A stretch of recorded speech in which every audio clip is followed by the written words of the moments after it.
Lyca productions Subaskaran தயாரிப்பில் அறிமுக இயக்குனர் AR ஜீவா இயக்கத்தில் அனுபாமா பரமேஸ்வரன் நடிப்பில் லாக்டவுன் ஜனவரி 30 முதல் வெற்றி நடை போடுகிறது. ஒன்றிய அரசாங்கத்துடைய இந்த பட்ஜெட்ல திருக்குறளும் இல்லை, தமிழகத்திற்கான எந்த திட்டங்களும் இல்லை.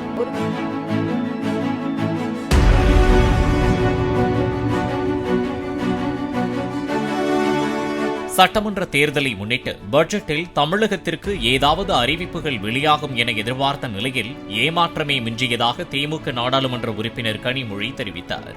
டெல்லியில் செய்தியாளர்களிடம் பேசிய அவர், பட்ஜெட்டில் திருக்குறளும் இல்லை, தமிழகத்திற்கான திட்டங்களும் இல்லை என விமர்சித்தார். ஒன்றிய அரசாங்கத்துடைய இந்த பட்ஜெட்ல திருக்குறளும் இல்லை, தமிழகத்திற்கான எந்த திட்டங்களும் இல்லை. ஒரு சின்ன ஆசை இருந்தது, தேர்தலை முன்னிட்டாவது எதையாவது செய்வாங்க அப்படின்னு ஒரு லைகா புரொடக்ஷன்ஸ் சுபாஸ்கரன் தயாரிப்பில் அறிமுக இயக்குனர் AR ஜீவா இயக்கத்தில் அனுபாமா பரமேஸ்வரன் நடிப்பில் லாக்டவுன் ஜனவரி 30 முதல் வெற்றி நடை போடுகிறது.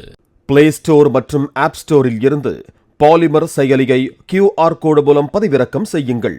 செய்திகளை உடனுக்குடன் பெறுங்கள்.